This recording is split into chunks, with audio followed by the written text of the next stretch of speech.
ဒီနေ့ပြိုင်ပွဲကတော့အရန်မြို့တိုက်ပွဲတို့တင်တန်းကြောင့်ဖိတ်ခေါ်ပြိုင်ပွဲရဲ့အကျိုးဘိုလ်လူပွဲပဲဖြစ်ပါတယ်အခုပြိုင်ပွဲအတွင်းမှာမျက်နှာချင်းဆိုင်ရတဲ့ပြိုင်ပွဲဝင်2ဦးကတော့ရှမ်းဦးတိုက်ပွဲတို့တင်တန်းကြောင့်ရဲ့ချန်ပီယံဖန်တီနဲ့စုံပိုက်တိုက်ပွဲတို့တင်တန်းကြောင့်ဟာချီပိုင်ချောင်းတို့ပဲဖြစ်ပါတယ်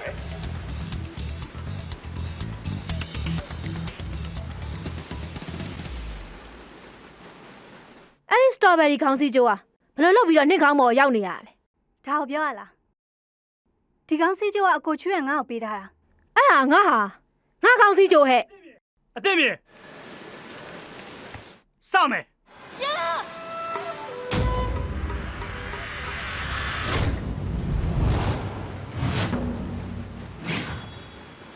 အမထင်ရဲ့ပုံစံကိုကြည့်ရတာဒေါ်လာထွက်နေတယ်လို့ပဲ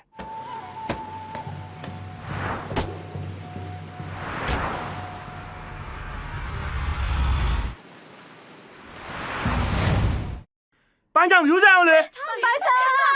班长，捉到他！班长，对面，班长捉到他！班长，班长捉到他！班长捉到他！班长捉到他！班长，都赶来，赶来！班长捉到他！班长捉到他！班长捉到他！班长捉到他！班长捉到他！班长捉到他！ငါချင်းတွေကိုတတိထားမိသွားပြီငါတော့ခုထိသူ့ရဲ့ချင်းတွေကိုမသိရသေးဘူးငါလည်းသိချလေ့ကျင့်လာတာပဲသူ့ကိုမကြော်နိုင်ဘူးဖြစ်နေတယ်班长捉到他！班长捉到他！班长捉到他！班长捉到他！班长捉到他！班长捉到他！班长捉到他！班长捉到他！班长捉到他！班长听呀，你看那班长二楼，无论你的呀，你看看这个新班的呀，班长捉到他！班长捉到他！班长捉到他！班长捉到他！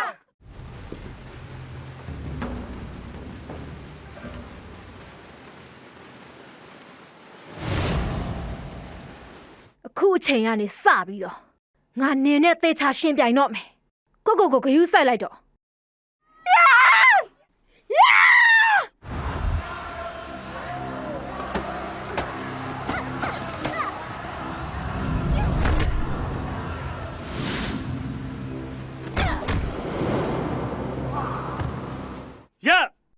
四。ငါမတက်ရနိုင်သေးတယ်ငါမှအားရရှိသေးတယ်ငါအစွမ်းကုန်ဒီမစူးစားရသေးဘူး班长你们ပြိုင်နေတော့မဆက်မပြိုင်နေတော့班长အဆင်ပြေလား လာစမ်းပါနင်ဘယ်လောက်ထိအားတန်လဲဆိုတော့ငါစမ်းကြည့်မယ်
ဒါတော့အရင်မြို့လေးပါကျမရဲ့မွေးရမြေပေါ့ဒီနေရာလေးကမြေပုံထဲမှာရှားခက်ခဲပေမဲ့ဒါပေမဲ့ဒီနေရာကတိုင်ကွမ်ဒိုပညာရဲ့ရေတောင်းမြစ်တစ်ခုဖြစ်ပါတယ်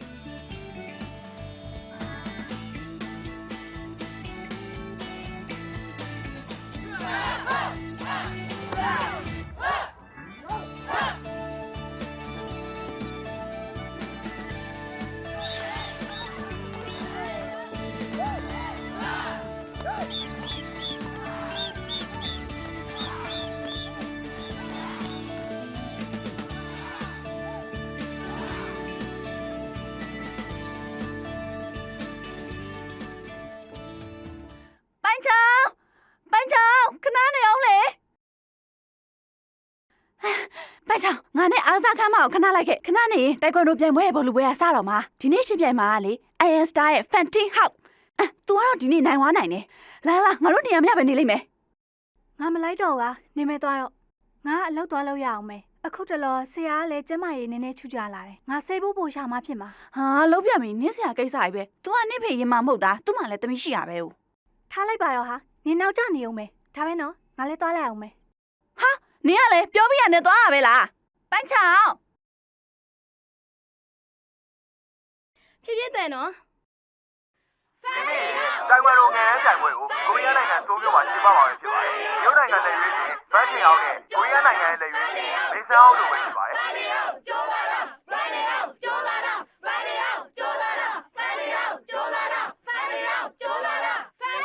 ျေးဇူးပဲနော်ပိုင်းချောင်း ရပါတယ်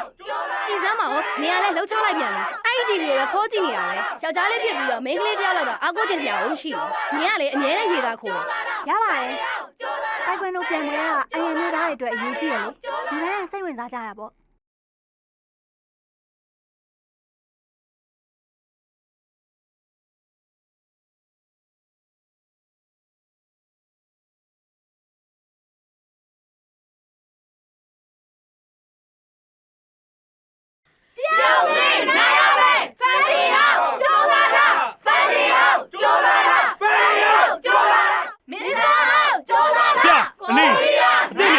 ရိုသေပေးပါ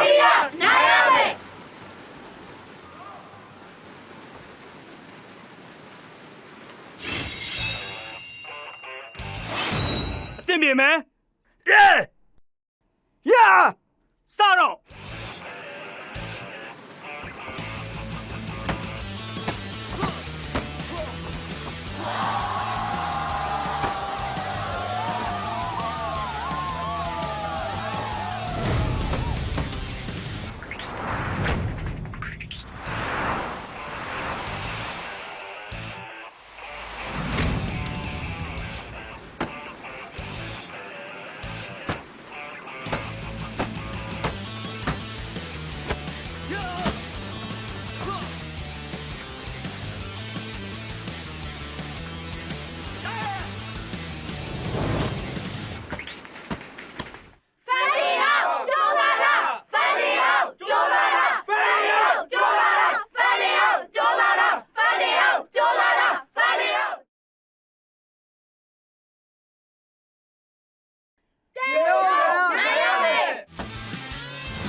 1 2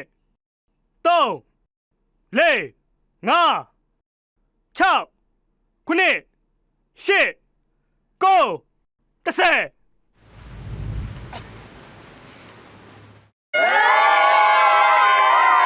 အနီဘက်ကအနိုင်ရပါတယ်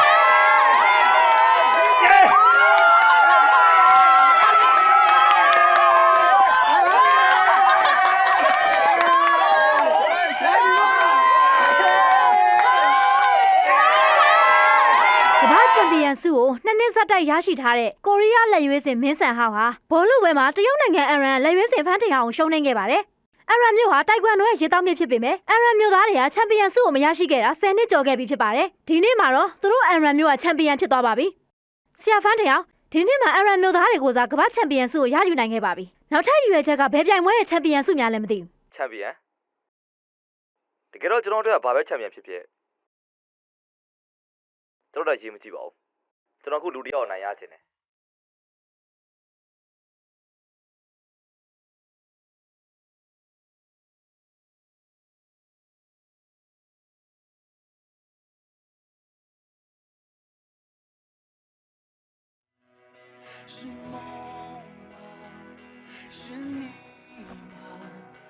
那双青春。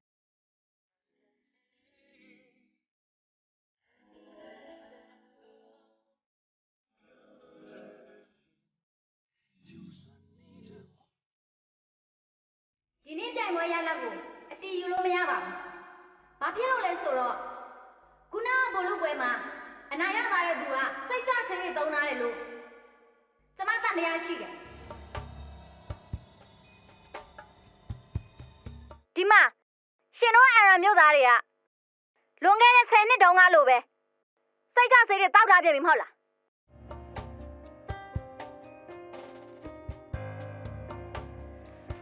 ဟေးရဘာလုပ်နေလဲ အဲ့ကောင်မလေးကဘယ်ရောက်လာတဲ့ကောင်မလေးလဲ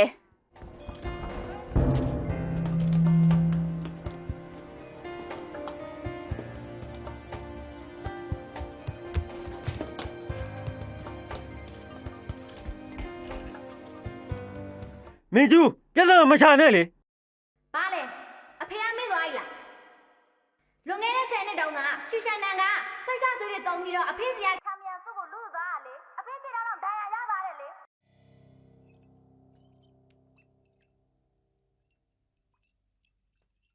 လက်ဆက်တော့ तू ကတိုက်ခွန်းတော့ဥက္ကဋ္ဌချင်းရီဆိုင်ရဲ့သမီးဖြစ်နေတာပဲ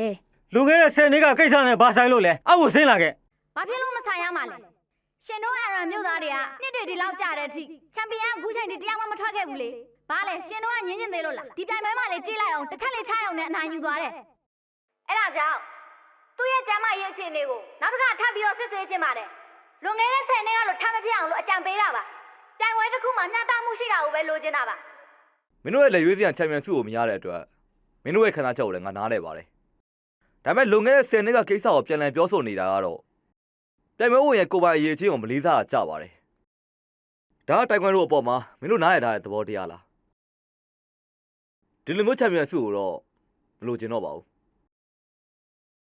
မလိုအပ်ပါဘူးဆုကိုလုံးဝမယူတော့ပါဘူး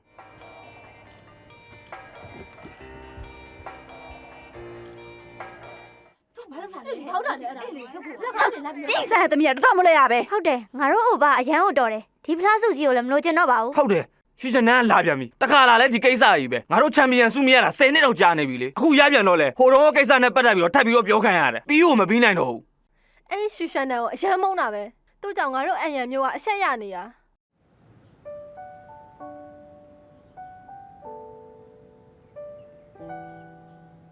သူကငါ့အဖေမဟုတ်ဘူးနင်ကဘာလို့လာလိမ့်နေရလဲနင်ရှူရှန်နန်သမီးဆိုတာလူတိုင်းသိတယ်အခုလည်းနင်အဖေအရှုံးသမားရှူရှန်နန်ကြောင့်အခုစီနီယာထင်ဟောက်ချန်ပီယံဆုမရတော့ဘူးလေသူကငါ့အဖေမဟုတ်ဘူးနင်တို့သားဖာအန်ရံမျိုးအတွက်တော်တော်ကြက်တရတုံးတယ်နင်မဝေးသွားတော့ဟာနင်ကိုထပ်မမြင်ချင်တော့ဘူး ဘာလို့ဖြစ်နေကြလဲ အကိုရှိုးသား तू ကရှူရှန်နန်ရဲ့သမီးပဲ तू ကရွှမ်းစိန်တင်တန်းကြောင်ကကွမ်းရသူတို့သားဖားတွေကြောင့်ဒီနေ့ကျမတို့အရံမျိုးသူမျိုးသားတွေလူပုံအလဲမှာအဆက်ရတာ တော်လိုက်တော့ရင်ရင်နင်မှားနေပြီငါတို့ဒီနေ့မှာအဆက်ကွဲသည်ဖြစ်စေမကွဲသည်ဖြစ်စေသူတို့ကအန်မျိုးရဲ့အပြစ်သားတွေပဲငါနားမလဲဘူးဖြစ်နေဘလို့တင်တန်းကြောင်လက်ခံထားလဲဆိုတော့ငါတကယ်ကိုနားမလဲဘူး နင်တို့ဘာသိလို့လဲနင်ကဘာမလို့သူ့အဲ့လိုပြောရလဲ နင်ကဘာမို့လို့လဲဒီကိစ္စကနင်နဲ့ဘာဆိုင်လို့လဲ ငါချမ်းစိတ်တင်တန်းကြောင်ပိုင်ချောင်းမယ်နင်အခုတောင်းမှန်လိုက် နင်ရောနင်တို့ချွန်စိန်ကလူတွေကအရှုံးသမားမဟုတ်ရင်အဆက်မရှိတဲ့လူတွေကြီးပဲနင်ကဘာအဆင့်ရှိလို့ငါရှေ့မှာရက်နေရလဲငါရှေ့ကဖက် တောင်းမှန်လိုက်လို့ပြောနေလေ ငါလက်ကိုလွတ်လေ နင်ကိုလက်လွတ်ခိုင်းနေရမကြောက်လား တောင်းမှန်လိုက်နင်ကိုတောင်းမှန်လို့ငါပြောနေတယ် လွတ်စမ်းပါ တောင်းမှန်ပါလေ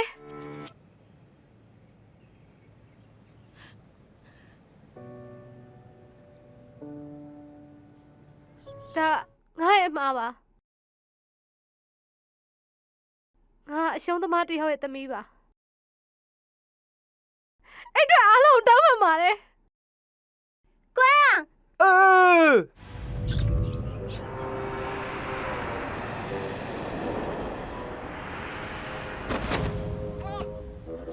အကိုရှိုးသား အခုချိုးသား အကိုအဆင်ပြေရဲ့လား နင်အဆင်ပြေရလား ပြေးလား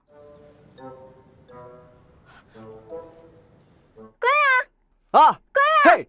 ချီပိုင်ချောင်းငါနေကိုမှတ်ထားတယ်အော် အကိုရရဲ့လားတတိထားလေ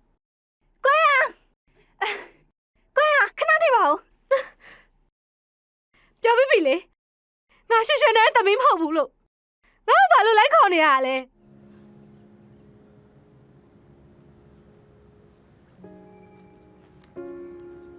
ကွဲရဒါကနေအတွက်ဆရာပေးလိုက်တဲ့မုံမိုးပဲပြီးတော့ဆရာ ငါသူနဲ့ဘာမှမပတ်သက်ချင်တော့တာနေဘာလို့ငါနောက်ကိုလိုက်ပြီးတော့ငါ့ကိုနှောက်ရှက်နေရလဲနေရသူ့ရဲ့တပည့်ပဲဖြစ်ဖြစ်သမီးပဲဖြစ်ဖြစ်အဲ့ဒီကိစ္စတွေကငါနဲ့ဘာမှမဆိုင်တာကြည့်ပါချာနေမျက်နှာကငါထပ်မတွေ့ချင်ဘူးနော်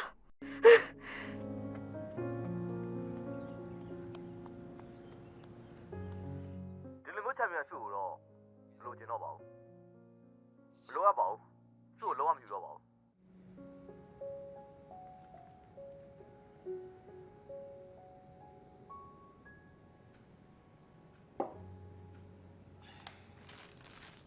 အာ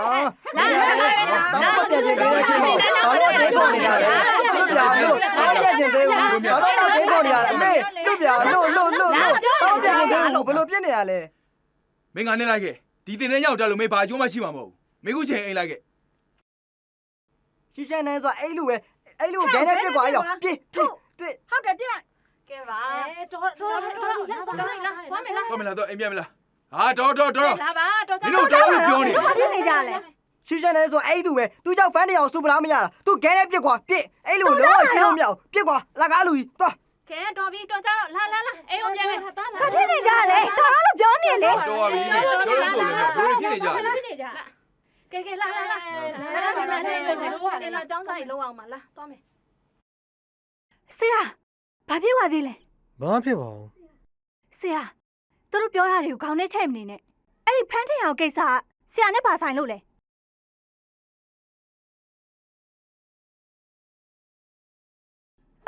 ဆရာဒါသမီးလောက်လိုက်မယ်လေဆရာအခန်းပြန်ပြီးတော့နားလိုက်ပါ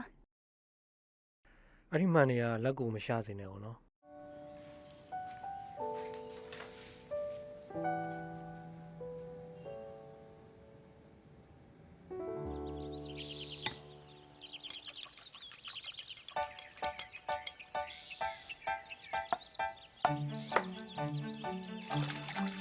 ခဲညင်ဒီထည့်ရမှာလားရှာလကာကြီးထည့်ရမှာလား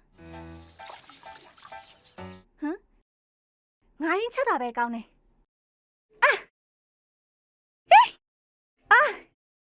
နင်ကဘာလို့လှုပ်နေရလဲငိမ့်နေလေနင်းကြောင့်ငါဆရာအားရှိလာရင်ငါနင်းရဲ့ကျေးဇူးတွေကိုမမေ့ပါဘူးဟာ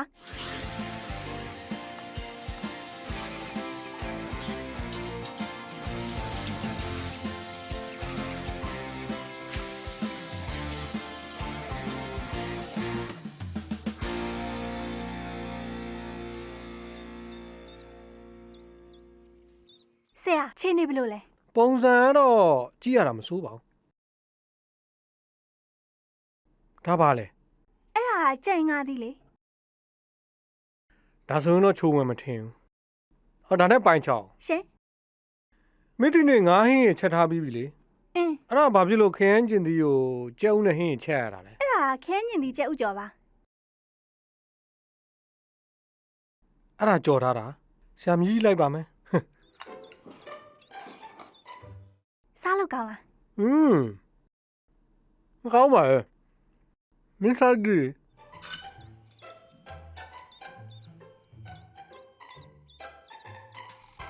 ဘယ်လိုနေလဲ ကောင်းပါရဲ့ ကောင်းတယ်ဟဲ့မင်းများစား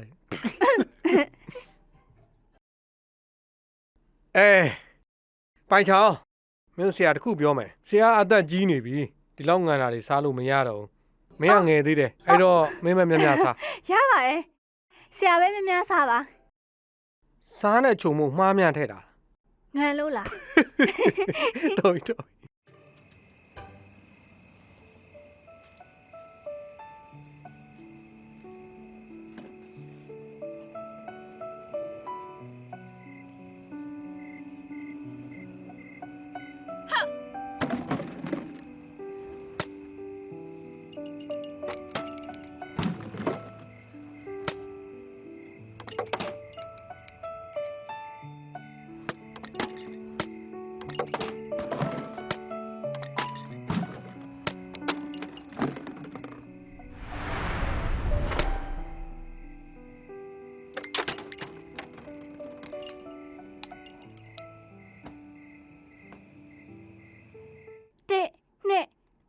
လေး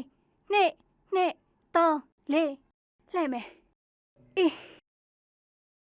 3နှစ်3 4 4နှစ်3 4ရှောင်း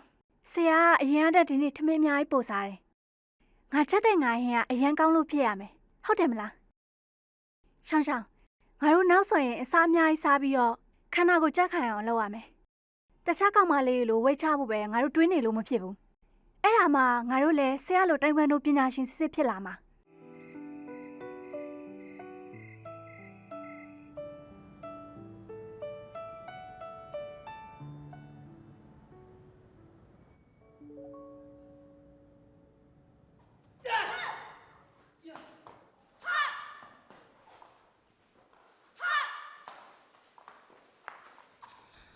ဆရာအသက်ရောက်လာတဲ့တင်နန်းသားတစ်တွေနဲ့တင်နန်းသူတစ်တွေကိုသူတို့မိဘတွေကပြန်ခေါ်သွားကြပြီဆရာရဲ့မကြခင်မှာတင်နန်းကျောင်းဖိတ်ခေါ်ပြန်ပွဲရစတော့မှာလူတွေလည်းမရှိတော့ဘူး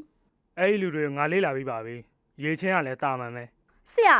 ရွှေရွှေနန်းကိုဒီကနေပြီးတော့နှင်ထုတ်လိုက်ပါတော့သူတယောက်တည်းအတွက်နဲ့ကျမတို့လည်းခေါင်းမပေါ်နိုင်တော့ဘူးဟုတ်တယ်ဆရာရဲ့ကျမတို့တင်နန်းကျောင်းကလူတွေကသူများကျောင်းကလူတွေနဲ့ရှင်အမြဲတမ်းခေါင်းကုန်းနေရတယ်နေရာတကာလည်းထင်သေးခံရတယ်အဲ့ဒါတွေကသူ့ကြောင့်မင်းတို့တေချာနားထောင်ကြသူများကိုလက်ညှိုးထိုးပြီးတော့စင်ကြီးတွေမပေးနဲ့မင်းတို့သာစ조사လို့ရေချင်းရှိမယ်ဆိုရင်လူတွေကချွမ်းစင်အကြောင်းကိုပြောတာနဲ့မင်းတို့တွေကိုပဲတတိယနေမှာသူ့ကိုတတိယနေပါမလားဆရာကျမတောင်းပန်ပါတယ်ဆရာသူ့ကိုဒီလောက်ထိကြည်လာခဲ့တာတာဝန်ကျနေပါပြီဒါတွေကိုအားလုံးကသိကြတာပဲလေတော်လိုက်တော့ရွှေရှန်နန်ကငါရဲ့ဂိုင်းတူကိုပဲဒီလိုကျေးဇူးကမ်းတဲ့အလုပ်မျိုးငါလှုပ်เสียလားဟုတ်ပါတယ်ဆရာစိတ်ကိုကျမတို့နားလဲပါတယ်ပါဇက်ပေါက်တစ်ပေါက်တိုးယုံနေတော့မစင်းရဲပါဘူးမဟုတ်ဘူးလေပါဇက်ပေါက်ကတစ်ပေါက်မဟုတ်ဘူးနှစ်ပေါက်သူ့ရဲ့အဖိုးတန်တစ်ပက်ချီပိုင်ဆောင်ကလည်းရှိသေးတယ်ပါဇက်ပေါက်က2ပေါက်မဟုတ်ပါဘူး3ပေါက်ပါသူသမီးလည်းရှိသေးရဲ့လေနေရအသက်ဆိုတော့ဒါတွေကိုပဲသိပါမလဲရွှေကွန်းရနဲ့သူ့ဖေနဲ့ကမပတ်သက်တော့တာကြပြီသူ့ရဲ့အုတ်ထင်းသူကကျောင်းအုပ်ကြီးပဲ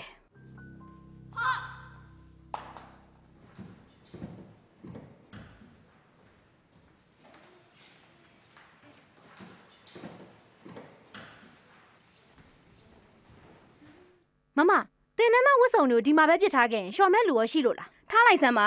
ရှုံးသမားရဲ့တပည့်သိမ့်နေမယ်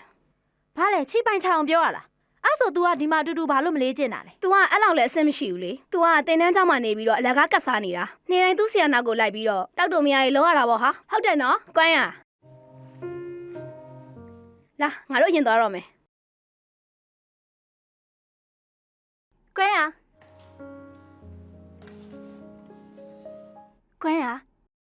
ဒီရက်ပိုင်းတွင်ဆရာ6လောက်တည်းကတော်တော်ကိုက်နေတယ်နင်အချိန်ရမယ်ဆိုရင်ဆရာစီကိုတွက်ကြည့်လိုက်ပါဦး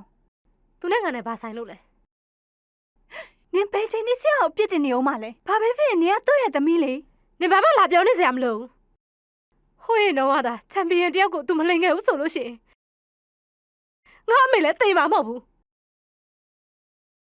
ငါတသက်လုံးသူ့ကိုလုံးဝခွင့်မလို့ဘူးချိပိုင်ချာနင်လည်းသူ့နာမှာတိတ်မနေနဲ့အဲ့လိုမှမဟုတ်ရင်တော့နင်လည်းဘယ်တော့မှတိုက်ခွန်းတို့သမားတယောက်ဖြစ်လာမှာမဟုတ်ဘူးအဲ့ဒါကိုနင်သိရလား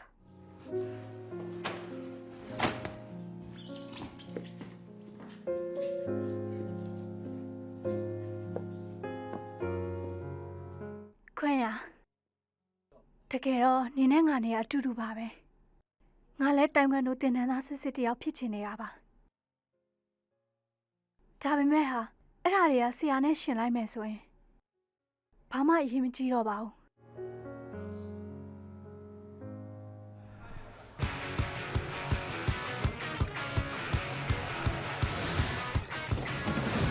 ကော်မတီကစစ်ဆေးမှုတွေကိုတေချာပြုလုပ်ပြီးတဲ့နောက်မှာတော့ပြိုင်ပွဲဝင်ဖန်တင်ဟောင်းဟာစိတ်ကြွဆေးကိုသုံးဆွဲထားခြင်းမရှိပါဘူး။အဲဒီတော့ဥက္ကဋ္ဌချင်းဤဆန်ဟာအင်ရှင်နိုင်ငံကိုစားအများရှိမှတရားဝင်တောင်းပန်လိုက်ပါတယ်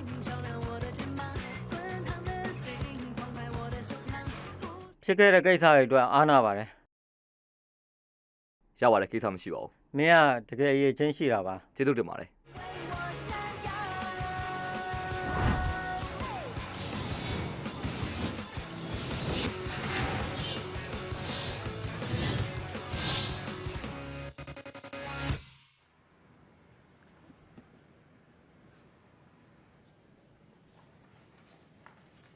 အားလုံးတေချာဂရုစိုက်ပြီးလုပ်ကြပါ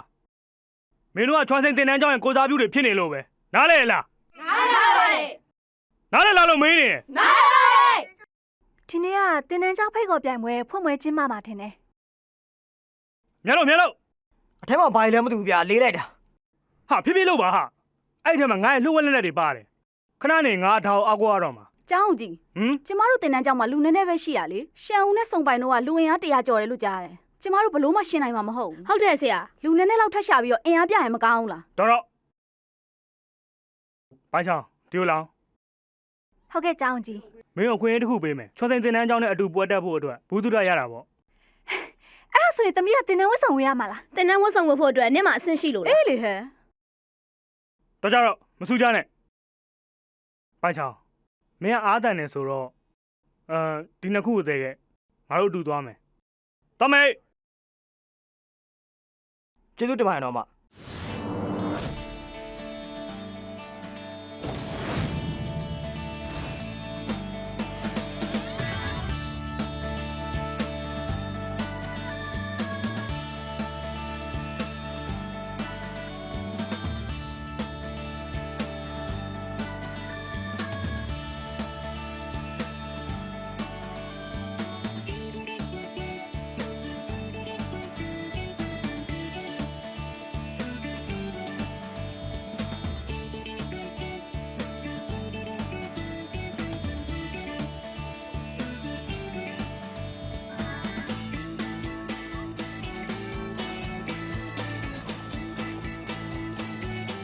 ပိုင်းချောင်းနေပါလောက်နေရလဲလာသွားမယ်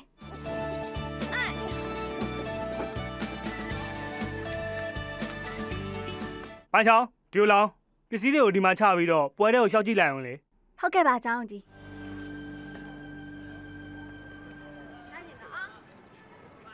ဟေးမင်းတို့ပစ္စည်းတွေယူပြီးတော့ငါနောက်လိုက်ခဲ့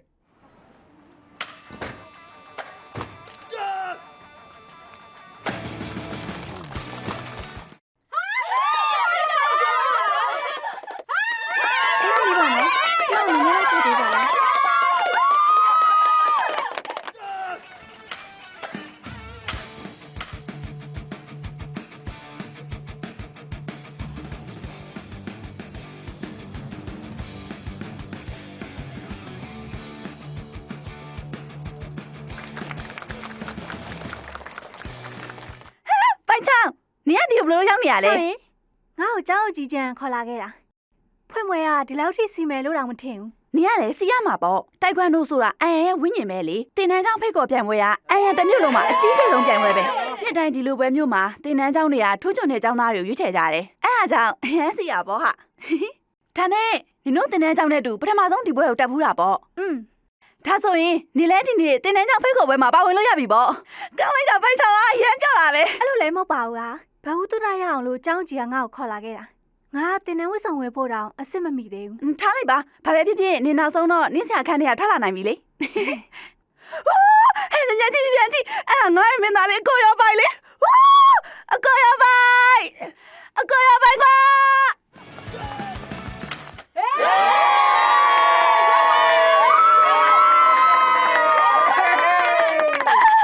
နင်တွေ့လိုက်တာနောက်ပြန်ကချက်ကိုတွေ့လိုက်တယ်မလားကန်လိုက်တဲ့လေရှိန်နဲ့တန်ရာရောက်လောက်တယ်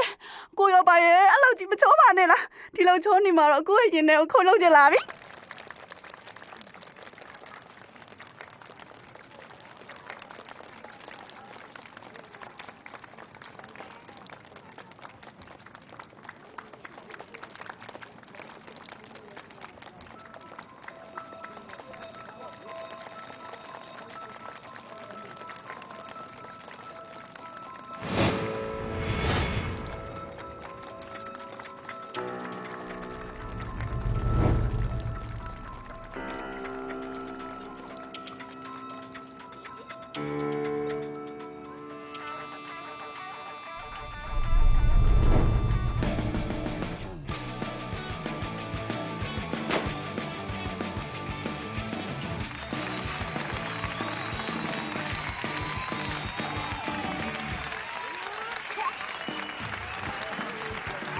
ကလေး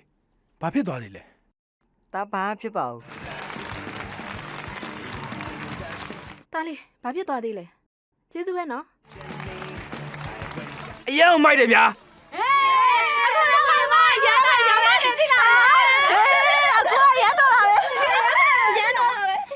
ကျမရန်တော်ရဲ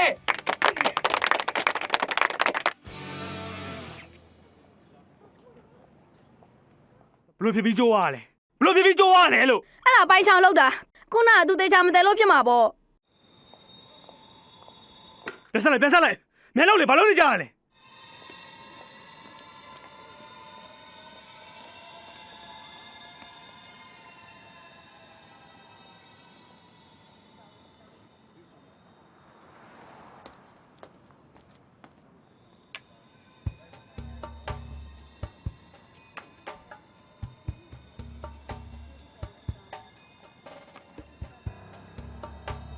ဆရာအားလုံးပြီးသွားပြီ ခဏနေငါချက်ပေးရတဲ့ဓာတ်တွေကိုထုတ်လာလိုက် အဲ့ဒါဘာလုပ်နေကြရလဲ လို့အမြင်သိမ့်လိုက်ပိုင်းချောင်းဒီလားမျက်လုံးပိုင်းချောင်းဒီနေ့မင်းတို့ဘာဖြစ်လို့ဒီကိုခေါ်လာခဲ့လေသိလား ဘယ်ဟုတုဒရအောင်လို့ခေါ်လာတာပါ မင်းချွန်စင်ကိုရောက်နေတာကြာပြီလေတင်နန်းကျောင်းရဲ့ဖိတ်ခေါ်ပြိုင်ပွဲကိုမပြောနဲ့တင်နန်းအတွင်းကပြိုင်ပွဲတွေမှာတော့မင်းမပါဘူးအဲ့ဒီတော့စုပေးစင်မြင့်ပေါ်ကနေမင်းအတွက်နဲ့မင်းရဲ့ကွယ်လွန်သွားတဲ့မင်းရဲ့မိဘတွေအတွက်မင်းကုန်းမဆောင်ခြင်းဘူးလား ဂုံဆောင်ချင်ပါတယ် ဒါဖိတ်ခေါ်ပြိုင်ပွဲရဲ့နာမည်စင်းပဲမင်းလုံးအောင်မှာဒီစင်းမှာလိုအပ်တာတွေကိုဖြည့်လိုက်ဆရာဆိုတဲ့နေရာမှာငါနာမည်ကိုရေးလိုက်အဲ့ဒါဆိုရင်မင်းကငါ့ရဲ့တပည့်ဖြစ်ပြီဟိုအရှုံးသမားရှုရှက်နေတဲ့တပည့်မဟုတ်တော့ ကျမဆရာရှောင်းသမားမဟုတ်ဘူး ဘာလို့ဆရာလဲမင်းသူ့နောက်ကိုလိုက်နေတာဘယ်လောက်တောင်ကြာနေပြီလဲအခုချိန်ထိပြိုင်ပွဲတစ်ပွဲတောင်မပြိုင်ဘူးမင်းသာငါတပည့်ဆိုရင်မင်းပြိုင်ပွဲဝင်နိုင်အောင်လို့ငါလုပ်ပေးနိုင်တယ်ဟမ်ဘလို့လဲ ကျောင်းကြီးကိုကျေးဇူးတင်ပါတယ်ဆရာကကျမကိုစောင့်ရှောက်လာခဲ့တာပြိုင်ပွဲမှာရှင်ပြိုင်မှုအခွင့်အရေးတစ်ခုတည်းနဲ့ကျမဆရာဘောကိုသစ္စာမဖောက်ဘူးကျမတို့ကိုယ်ပိုင်စွမ်းစားရည်နဲ့အခက်ခဲတွေကိုကြော်လွှားတင်တယ်ဒီလိုမဟုတ်တာတွေကိုလိန်ညာပြီးတော့မအောင်မြင်ခြင်းဘူး မင်းကဘာကိုပြောချင်တာလဲ ဆရာစင်မော်တက်ပြီးတော့ရှင်ပြိုင်တဲ့အခါမှာအဲ့ဒီတက်သားပြအတူရင်းနဲ့လူရဲ့မျက်စိကိုမလှည့်စားပါနဲ့တော့အဲ့လိုလှုပ်လိုက်တာရှန်ဆန်ရဲ့ခုံသိက္ခာကိုကြဆင်းစေရလို့ကျမထင်တယ် ကြည်ပိုင်းချောင်နင်ကဆရာကိုပြန်ပြီးဆုံးမနေရလား မဟုတ်ပါဘူးလောက်ချန်ဖန်တီးမှုမလုပ်ဖို့အတွက်ငါတောင်းပန်နေတာပါ နင်ဆရာကဘယ်လိုပြောလိုက်တာလဲနင်ဘာလို့မဟုတ်တာရှောက်ပြောနေရလဲ ကျိုးနေတဲ့တက်သားပြတွေကိုနင်တို့ကောင်နဲ့ပြန်ကတ်နေတာငါမြင်တယ် နင်လွန်လာပြီနော် တော့ကြတော့တိုးတာပြောငါပြောတော့တခြားနားထောင်ပန်းချောင်းဒါကတရုတ်ပြမှုတစ်ခုပဲငါကမင်းဆရာလိုပြိုင်ပွဲဝင်နေစဉ်အတွင်းမှာစိတ်ကြွဆေးတွေကိုတုံးပြီးတော့ပြိုင်နေတာမဟုတ်ဘူးမင်းရဲ့ပါဇက်ကစီကန်းရှင်းရင်တော့ကောင်းလိမ့်မယ်အောင်တော့မယ်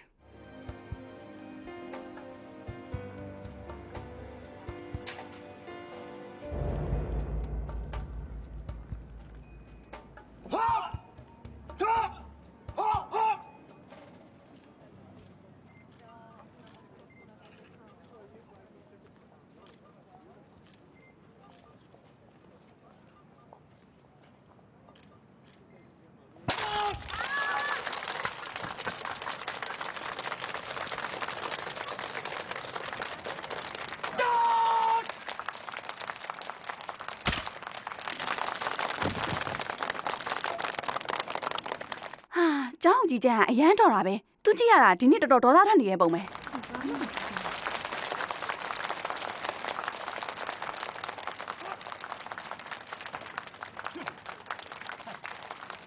ကျောင်းကြီးကျန်အရန်တော်တာပဲအားရအပြည့်ပဲလုံးဝမပြောင်းလဲဘူးအားလုံးပဲဟုတ်တယ်နော် ဟုတ်ပါတယ်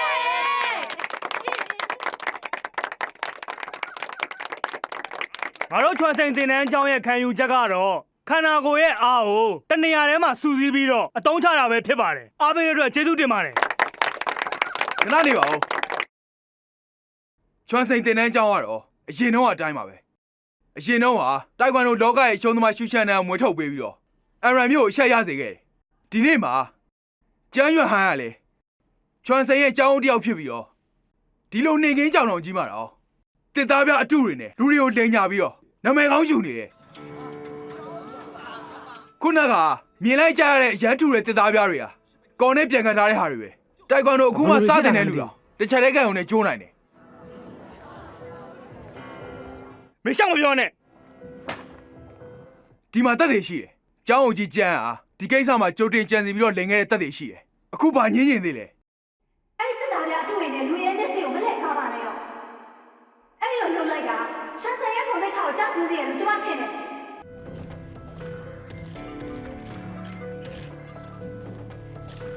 ခဏနေကြပါဦး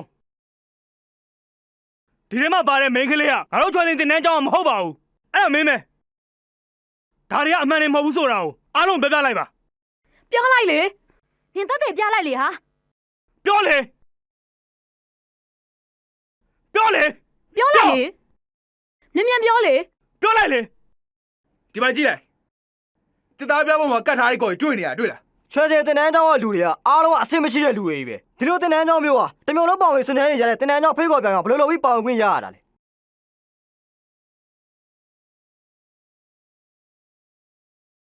ရှူရှန်နဲ့စပြီးတော့ချွဲစင်ရမမှန်ကန်တဲ့တင်တန်းကျောင်းပဲအားလုံးကကျွန်တော်ပြောတာဟုတ်ရဲ့လား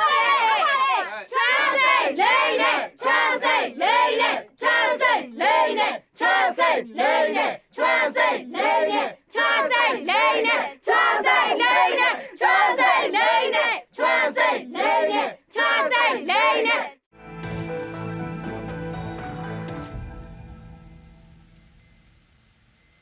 မင်းလည်းမင်းစရာလိုပဲချွန်စင်ရဲ့ဂျိုးဆိုးပဲဘာလဲမင်းတို့ချွန်စင်ကိုပြစီအောင်တမင်လုံးနေကြရလားဟမ်ကောင်းပြီလေရပါတယ်မင်းဒီနေ့ပဲချွန်စင်ကြောင်းနဲ့ထွက်သွားလိုက်တော့ ဘာဖြစ်လို့လဲကျမဘာအမားလုံးပြီလို့လဲ ငါကန်ခဲ့တဲ့တစ်သားပြားတွေကကော်နက်ကထားခဲ့တယ်လို့မင်းပြောခဲ့တယ်အဲ့ဒါကိုသတင်းတော့ကအတန်သွင်းထားတယ်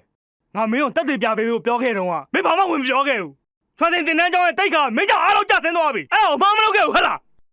အခုကြည့်စမ်းအရင်တစ်မျိုးလုံးရဲ့လူတွေကငါ့ကိုကြောက်နေကြပြီတကယ်လို့ကော်မတီကငါတို့တကယ်ပဲတင်တန်းကြောင်းဖိတ်ခေါ်ပြိုင်ပွဲမှာမရှင်းပြရင်တော့ဘူးဆိုရင်အဲ့ဒါဘယ်သူမှလို့ထင်လဲဟမ် ကျမမပြောပါဘူးကျမအဲ့လိုပြောတာမဟုတ်ပါဘူးအဲ့ဒီတဲ့တော့ကသူ့အတူအတန်သွင်းလာတာပါတကယ်လို့အဲ့ဒီတဲ့တော့ကျမတို့တက်တာပြတွေ့တုံးနေတာကိုမတွေ့ခဲ့ဘူးဆိုရင်တော့မှကျမတို့ဒီလိုလောက်တာမမှန်ဘူးလေတိုက်ကွန်းတို့ရဲ့အနှစ်သာရအမှားကိုသိပြီးတော့အမှန်ကိုပြသတာပါတော့ငါလည်းဒီလိုလုပ်ချင်တယ်လို့မင်းထင်လို့လားငါအခုလုပ်ခဲ့တာချွန်စင်တင်တန်းကြောင်းတော့ကိုလုပ်ခဲ့တာငါပြောမယ်ဒီတင်တန်းကြောင်းကအရင်ကနာမည်အရန်ကြီးတဲ့တင်တန်းကြောင်းပဲမင်းစရာစိတ်ကြွစေးတွေတုံးခဲ့တဲ့အတွက်တိုက်ကွန်းတို့လောကရဲ့အရှုံးသမားအဖြစ်အပြစ်တင်ခံရတာချွန်စင်တင်တန်းကြောင်းပြောဆိုခံရတာ